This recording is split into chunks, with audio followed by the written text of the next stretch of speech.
Primetime respects science, even though we don't know much about it. Science wasn't really my strong suit in school. History and English, more my strength, and gym. But I do remember asking a lot of questions in science class. I was allowed to ask questions, a lot. I was allowed to ask more questions in my high school science class than many people are allowed today. We've arranged a society based on science and technology in which nobody understands anything about science and technology. And this combustible mixture of ignorance and power, sooner or later, is going to blow up in our faces. If we are not able to ask skeptical questions, to interrogate those who tell us that something is true, to be skeptical of those in authority, then we're up for grabs for the next charlatan, political or religious, who comes ambling along. What we learned during COVID is that the experts don't like questions. The power went to their heads. There was a huge anti-expert movement. Americans started gravitating towards guys like RFK Jr., questioning authorities in his blood. This week, he said COVID hurt white and black people more than Jewish and Chinese people. COVID-19 is targeted to attack Caucasians and black people. The people who are most immune are Ashkenazi Jews and Chinese. But we don't know whether it was deliberately targeted that or not. But there are papers out there that show the racial and ethnic differential impact to that. The White House says Biden's opponent's racist. If you think about the racist and anti-Semitic conspiracy theories that come out of saying those types of things, it's an attack on our fellow citizens, our fellow Americans. RFK Jr. went on to say America is developing bioweapons to target the Russians and Chinese. Listen. And we are developing ethnic bioweapons. That's what all those labs in the Ukraine are about. They're collecting Russian DNA. They're collecting Chinese DNA so that we can target people by race. RFK Jr. later said these videos were taken out of context. Either way, it's a serious allegation, and we want him to come on Primetime and talk about it. If you have the proof, we want to see it. Primetime questions everything. Senator, do you know what RFK Jr. is talking about here? Ethnically targeted bioweapon COVID-19? There's a lot of information out of China discussing the development of biological weapons that would be based on your genetics, that would be based on trying to be protective. It's a whole category of research. Do I think that the Chinese and other countries, perhaps even our country, have looked at types of viruses that genetically are more prone to injure certain individuals? Yeah, I think a lot of countries have looked into this, but there's a great deal of evidence that China has. There have been books written about this, about which ethnicities. The only one I can tell you for sure is I think they try to protect their own. Other ethnicities I'm not sure about. I think there have been some studies of COVID showing perhaps that it is more serious with certain ethnic races. But the problem is anytime you mention certain races, you get trapped into some sort of racial vortex, which is not a good place to go. And we need to talk about bioweapons. I know a lot now about bioweapons because I've been doing a book on it for the past 2.5 years, and you know, the technology that we now have to develop these microbes, we've put hundreds of millions of dollars into ethnically targeted microbes. The Chinese have done the same thing. In fact, COVID-19, there's an argument that it is ethnically targeted. COVID-19 attacks certain races disproportionately.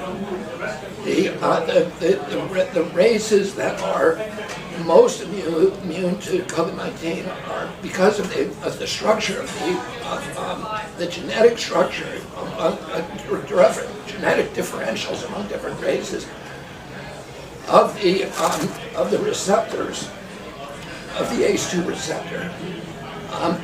COVID-19 is targeted to attack Caucasians and black people. The people who are most immune are Ashkenazi Jews and Chinese. But we don't know whether it was deliberately targeted that or not. But there are papers out there that show the racial and ethnic differential impact to that. We do know that the Chinese are spending hundreds of millions of dollars developing ethnic bioweapons, and we are developing ethnic bioweapons. That's what all those labs in the Ukraine are about. They're collecting Russian DNA, they're collecting Chinese DNA, so that we can target people by race. I was going along with the program, and I was looking forward to graduating from intelligence analyst school and hoping to get stationed in Hawaii. Good luck. Two things radicalized me against the military and against my serving. And the first one was when in class one day, one of the teachers said, "You may have to sacrifice some of your guys." What do you, excuse me? What do you mean by that? Well, you may have to send a platoon of 20 guys over the hill to count the enemy, around their campfires or whatever. And some of them, come back. But what you want is the information. How many tanks? Yeah. Or how many guns or whatever. Whoa. It rattled me. I wanted to be a commercial pilot versus being a hippie pot dealer. I mean, I wasn't going down that road, right? So anyway, I just filed that away, but it did shake me. And then it came a couple weeks later, I think it was, I was visiting the Post Library, as I recall it, after hours, doing some studying.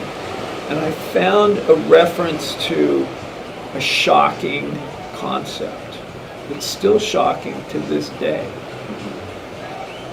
And it was called Project MK Naomi. MK Naomi. Naomi. Ethno-specific biological weapons. Ethnic specific biological weapons. Took my breath away. And it indicated that we had such a thing either in development or already in the arsenal to use against other people. Ethnic specific biological weapons. The concept was that the Army was developing biological weapons, which are now called weapons of mass destruction. And I thought illegal, supposed to be illegal, I think, according to Geneva Conventions, etc. But my understanding at that time was that the Army was designing specific weapons that people wouldn't have an immune defense for. So it was guaranteed to kill them. Project MK Naomi, one of the weapons that came out of that, which anybody can Google to this day, is, I believe, the AIDS virus. Acquired immune deficiency syndrome. Immune deficiency, designed to, the body would have no defense. So I didn't find that out until 4 or 5 years later, when AIDS all of a sudden was in the news, and I thought, I think I know where that came from. And I'm so glad I stood opposed to it. Who's in charge of the CDC that was controlling and telling our government to shut down small businesses and what they recommend for the mandates of the vaccines and Pfizer and all this? The director of the CDC was Rochelle Walensky, dual citizenship with Israel. She's a Jew. Deputy director of the CDC, Ann Shawalchik, dual citizenship with Israel, Jew. CDC chief of staff, Sherry Berger, dual citizenship with Israel, Jew. CDC chief medical officer, Mitchell Wolf, dual citizenship with Israel, Jew. CDC director of the Washington office. This is pertinent to the topic. Yeah, this is pertinent to COVID. So, director of the CDC of the Washington office, Jeff Resnick, dual citizenship with Israel, Jew. COVID SAR, Jeff Zaints, dual citizenship with Israel, Jew. COVID senior advisor, Andy Slavitt, dual citizenship with Israel, Jew. Assistant of Health Secretary for Human Services for our country, The Assistant of Health Secretary, Rachel Levine, transgender, Vernon, dual can you citizenship speak, with please? Israel. Yes. I'm going to ask that you hold off, Christopher. The chair has ruled that your comments are out of order. She's asked you to stop. How is it out of order? The chair How is it has. out of order? You said Jew. There's nothing wrong with Jew. It's not derogatory. Head of Pfizer Vaccines, Again, the Albert chair has- Bourla, dual citizenship with Israel, Jew. Pfizer Chief Scientist, Michael Dostin, We dual need citizenship decorum with here. Israel, Jew. Moderna Chief Scientist, Tal Zaks, dual citizenship with Israel, Christopher, Jew. BlackRock, please. everyone know BlackRock? BlackRock CEO, Larry Fink, dual Please, citizenship with Israel, Jew. Christopher. I said we're willing to sacrifice our ego, our reputation, You have and 19 our lives. seconds. Yes, ma'am, and I love you, and I appreciate your patience. BlackRock President Rob Capitale, dual citizenship with Israel, Jew.